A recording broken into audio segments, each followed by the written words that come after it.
Ustaz, ada seorang yang dia bermanhaj salaf, tetapi dalam pengamalan dia tidak seperti manhaj salaf.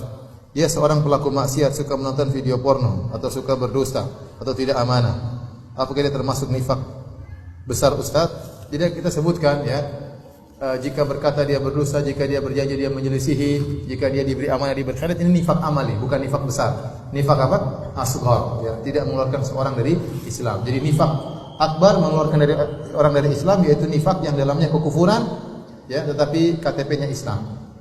Adapun yang kita sebutkan tadi 5 ciri dalam tanda-tanda orang munafik, semuanya nifak amali, semuanya nifak asghar. Adapun seorang bermanhaj salaf yang bermaksiat, maka bisa menimpa siapa saja, ya. Oleh karena seorang yang bermaksiat segera kembali kepada Allah Subhanahu wa taala. Ketahuilah, menonton film porno itu tidak akan memberikan, ya, kebahagiaan. Maka dia akan terjerat dalam, ya, syahwat yang tiada henti-hentinya. Jika dia sudah punya istri, maka akan dicabut kebahagiaan dari dia.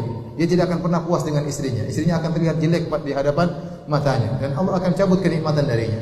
Oleh karena orang yang suka berzina, dia dalam khayalan saja, tidak ada kebahagiaan. Ya, selalu setelah berzina mencari lagi wanita yang lain, pulang ke rumah dalam penderitaan. Tidak ada kenikmatan terhadap istrinya. Kenapa? Karena dia sudah merasakan kelezatan zina yang itu merupakan pada hakikatnya adalah kesengsaraan. Ya, maka seorang yang nonton film porno, ya, dia akan terus kecanduan, ingin melihat lagi dan tidak akan pernah bahagia. Tidak akan pernah bahagia, tidak akan gelisah, hidupnya gelisah, ingin nonton lagi. Kalau tidak nonton, ingin nonton lagi. Sama seperti orang yang kecanduan heroin atau obat-obat terlarang. Demikian, kelezatan dia rasakan sebentar, setelah itu penderitaan yang dia rasakan. Hatinya gelisah, hatinya gelap, ya, penuh dengan kegalauan dan yang lainnya. Maka seorang bertakwa kepada Allah, jauhi hal-hal tersebut, ya, dengan bergaul yang baik, dengan menghilangkan segala sarana yang bisa menjerumuskan dia dalam hal-hal tersebut. Ustaz yang senantiasa dirahmati oleh Allah, ana mau bertanya, ana ingin sekali dicintai oleh Allah, namun ana sering nonton bersama suami film BF, ya. Bagaimana? Bolehkah? Tidak boleh, ya. Nonton film BF, ya, tidak boleh. Saya ulang, ya.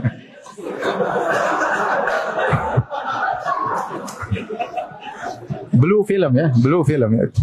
Nonton film porno tidak boleh, meskipun pornonya kartun nggak boleh.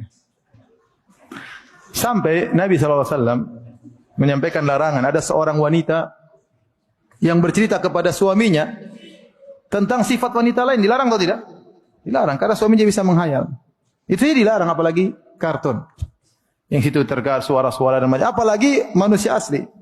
Maka hukumnya apa? Haram. Tentu akan terlihat aurat orang di situ, ya. Dan akhirnya hanya mengotori hati. Akhirnya blue film tersebut hanya ingin menimbulkan syahwat bagi sang lelaki yang sudah tidak bersyahwat kepada istrinya, dan hanya ingin menimbulkan syahwat bagi istri yang sudah tidak bersyahwat kepada suaminya, dan ini merusak. Saya pernah bertemu dengan seorang kerabat istri saya, dia adalah kerja di pengadilan. Dia bilang, Ustaz, saya mengalami banyak kasus perceraian, dan kasus perceraian tersebut 2 sebab yang paling utama. Saya bilang, apa 2 sebab? Yang satu, dia sebutkan karena ada sebagian orang yang saya tidak ingin sebutkan. Yang kedua karena mereka sering nonton apa? Film BF, ya. Dan itu benar-benar menjadikan kenikmatan yang sungguhnya hilang. Seorang laki melihat istrinya sudah tidak cantik lagi, sehingga kalau dia ingin berasal sama istrinya, dia harus nonton film dulu. Apa kelezatan seperti itu?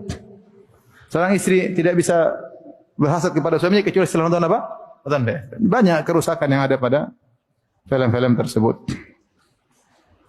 Jadi hukumnya haram. Semoga Allah melindungi dan merahmati Ustaz dan keluarga. Amin ya rabbal alamin. Izin bertanya, saya sering terjerumus dalam dosa bermaksiat ketika sendirian. Saya tahu dosa tersebut dapat menggugurkan amal ibadah saya, bahkan menghambat terkabulnya doa. Saya bertobat, terjerumus lagi, bertobat, terjerumus lagi. Saya pun tahu bahwa kita tidak boleh putus asa dalam mencari rahmat Allah. Bagaimana caranya agar saya bisa meninggalkan dosa ini, Ustaz? Ini pertanyaan terlalu banyak, sampai orang datang kepada saya kemudian menangis di hadapan saya, yaitu melihat, ya, film-film yang tidak benar, aurat-aurat wanita, melihat film porno. Ini kebiasaan anak muda zaman sekarang, anak muda zaman now, ya.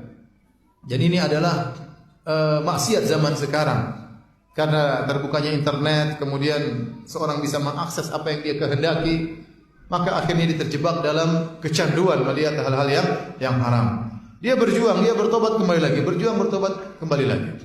Dan hendaknya dia selalu berjuang sampai dia meninggalkan dosa tersebut. Tapi di antara hal yang membantu dia untuk meninggalkan hal ini, maka saya ingatkan bahwasanya dengan dia setiap hari seperti itu atau dalam waktu dia melakukan demikian, maka dia hanya menghabis-habiskan waktunya. Bayangkan seorang kalau setiap hari kecanduan menonton film porno, dia nonton setengah jam, 1 jam, ya. Bayangkan kalau sudah sebulan 30 jam. Bayangkan kalau sudah bertahun-tahun berapa ratus jam yang dia buang-buang untuk maksiat, dan semua akan dia dapati pada hari kiamat kelak. Sampai ada beberapa orang yang kemudian terjebak dalam maksiat ini berbelasan tahun. Sampai di antara mereka ada yang sudah menikah masih terus terbawa kecanduan tersebut. Bayangkan kalau dia meninggal dalam kondisi membawa maksiat yang begitu banyak yang dia kumpul bertahun-tahun, bahkan puluhan tahun. Apa nasibnya di hari kiamat kelak? Maka dia ingat hal tersebut, jangan dia buang-buang waktunya untuk hal yang bermaksiat, yang buruk seperti itu. Kemudian subhanallah, imannya bagaimana tidak turun? Semua sampah, kotoran, keburukan, kehinaan dia lihat dalam film-film seperti itu. Dulu ada seorang yang soleh namanya Jurej.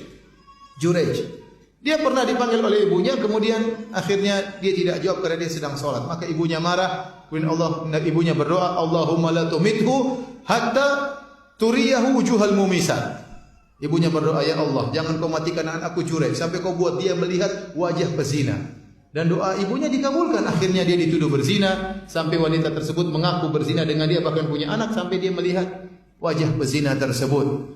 Dan ini menunjukkan melihat wajah pezina itu kehinaan. Itu kehinaan. Nah, orang yang nonton seperti itu, dia lihat pezina lelaki, pezina wanita, dia nikmati wajah-wajah seperti itu, dan ini adalah hal yang sangat menghabiskan imannya, sangat menghinakan dirinya. Makanya dia bertobat kepada Allah Subhanahu wa taala.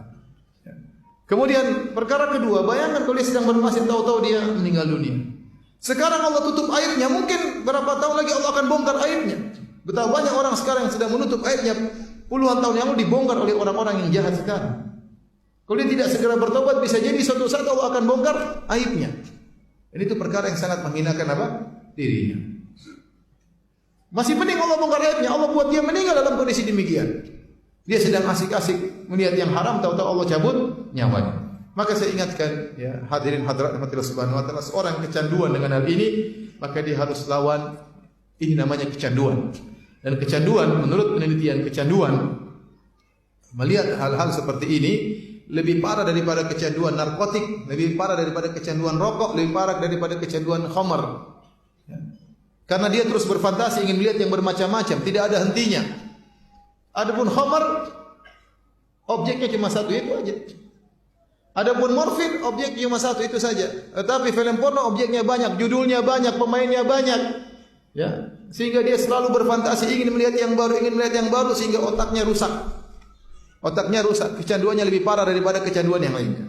Maka untuk menghilangkan kecanduan ini, dia bertobat kepada Allah, menangis di hadapan Allah. Menangis, salat malam. Kemudian dia harus melawan dirinya, melawan nafsunya. Ya, kalau dia bisa meninggalkan, insya Allah 2 bulan 3 bulan dia akan bisa meninggalkan selamanya dengan izin Allah Subhanahu Wa Taala. Tapi dia harus setiap ada syahwatnya ingin nonton, segera pergi cari kawan, cari kesibukan, pergi ke masjid, nangis dan yang lainnya. Pokoknya setiap kesibukan kemudian dia pergi sampai kalau sudah sebulan, 2 bulan, 3 bulan dia bisa meninggalkan, maka niscaya kecanduan tersebut akan hilang. Kalau kecanduannya sudah hilang, maka jangan sekali-sekali coba-coba dia melihat lagi. Sedikit saja sesuatu maksiat dia lihat akan memunculkan nostalgia yang telah lalu, maka dia akan kembali lagi seperti sedia kala. Kalau Allah sudah hilangkan kecanduan tersebut, jangan coba-coba lagi. Dan yang terakhir, kalau dia belum nikah, segera nikah. Kalau tidak nikah, repot di zaman sekarang ini. Ya, makanya saya bilang tadi, kasihan orang-orang jomblo. Kalau yang dia punya uang zakat, kasih zakat sama dia, biar dia bisa apa? Nikah. Benar, boleh kasih zakat sama. Kasihan dia menderita. Pemuda zaman dahulu tidak seperti pemuda zaman sekarang. Sekarang maksiat di mana-mana. HP isinya kerusakan. Ya. Maka kalau kita bisa bantu segera dia menikah, maka segera menikah. Ya. Obat yang paling utama untuk menghilangkan penyakit seperti ini adalah apa?